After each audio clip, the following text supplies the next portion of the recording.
There are 8 signs you're not meant for this world, and Carl Jung discovered that people who carry these signs experience reality in ways that most humans simply cannot comprehend, perceiving patterns others miss entirely, while finding that social situations drain their life force, and conventional success feels completely hollow and meaningless. If you've ever found yourself in a crowded room surrounded by laughter and connection, yet feeling a profound sense of separateness, not of loneliness, but of fundamental difference, as if you are an anthropologist observing the strange rituals of a foreign tribe, then Jung understood your experience intimately. He discovered that this feeling of not belonging isn't evidence that something is wrong with you. Rather, it's evidence that you possess what he termed psychological differentiation, the rare ability to separate your individual consciousness from what he called collective thinking. Most people, Jung observed, live within a hive mind consciousness, thinking the thoughts everyone else thinks and finding security in blending into the crowd.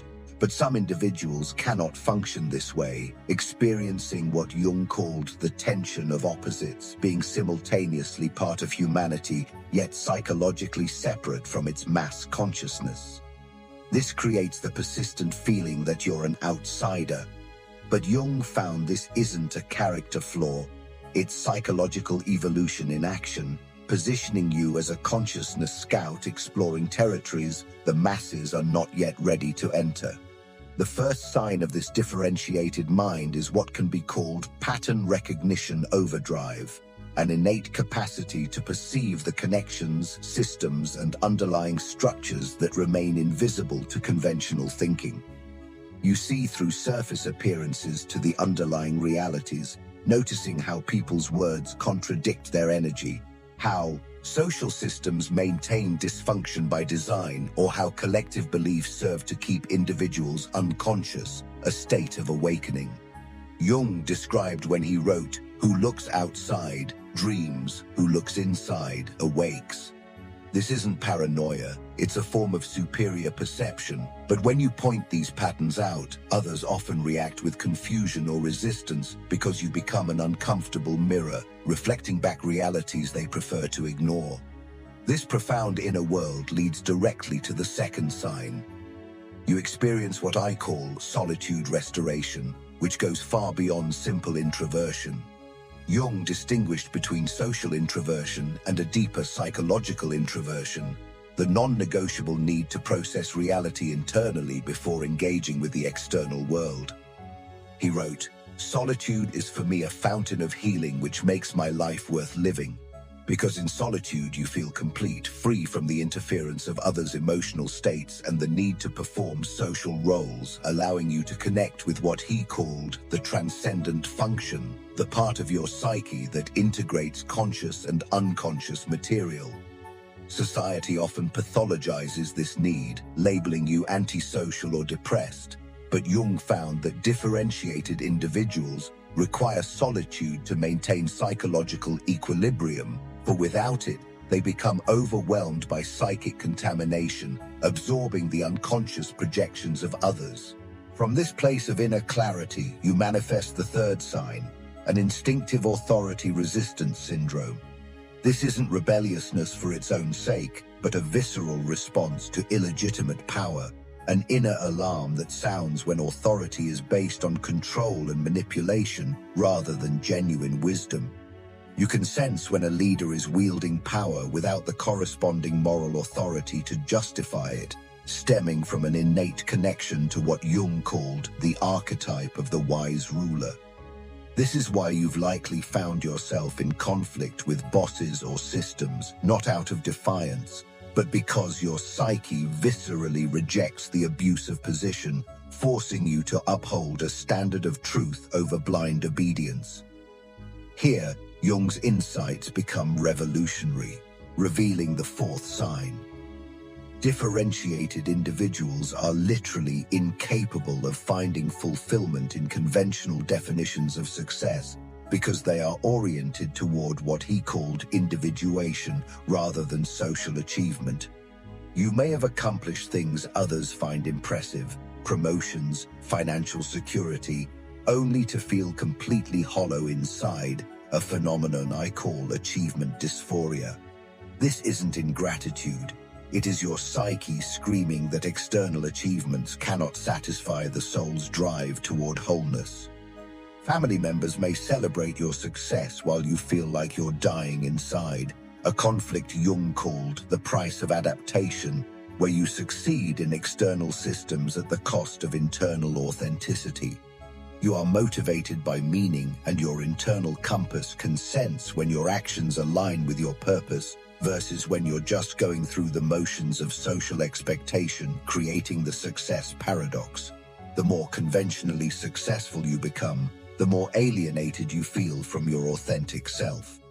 Compounding this alienation is the fifth sign, what could be called unconscious. Emotional telepathy. You naturally attune to the emotional states of others, walking into a room and immediately sensing the tension, the hidden conflicts, the unspoken emotions, a state Jung called participation mystique, where the boundaries between self and other become permeable. You feel others' pain, anger, and fear as if they were your own, and every encounter becomes a chemical reaction that transforms you. This happens automatically and unconsciously, a phenomenon Jung termed psychic contagion, the transfer of psychological states between individuals. While most people have natural barriers, your permeable psychic boundaries make you an emotional sponge, soaking up the psychological states of everyone around you, which is why crowds are so draining. You're not just managing your own emotions, you're processing everyone else's too. A crucial developmental task for you is learning to distinguish your own emotions from absorbed ones. This heightened sensitivity is connected to the sixth sign. You naturally think in symbolic language. While most people relate to the world through literal, concrete thinking, you perceive reality through symbols, metaphors, and archetypal patterns, fluent in the language of the collective unconscious. You find deep meaning in dreams, synchronicities, and myths, understanding they express eternal truths in symbolic form. This is what Jung considered a more advanced form of consciousness, an archetypal perception that sees through surface events to the underlying psychological forces at work. This deep inner life inevitably leads to the seventh sign. You have been transformed through an encounter with the unconscious. You've likely experienced initiatory crises, depression, anxiety, existential breakdowns that would devastate most people, but instead led you to greater wholeness.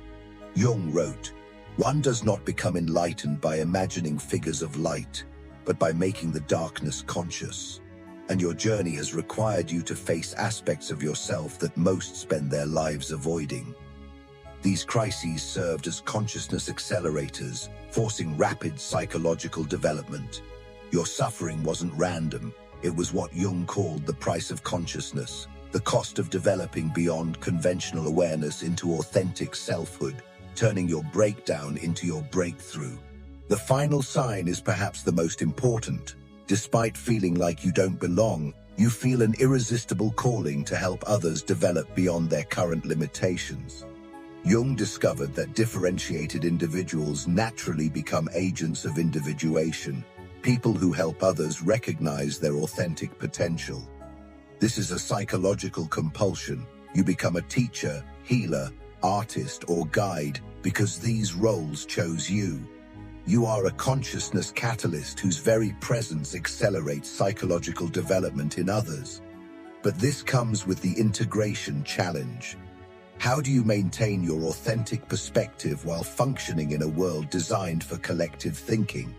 Jung's solution was the transcendent function, the ability to hold the tension of opposites by learning conscious adaptation, participating in social structures without being absorbed by them, wearing social masks as tools rather than identities. This requires conscious persona management to avoid the identity fragmentation anxiety that comes from switching between your authentic self and your adaptive persona.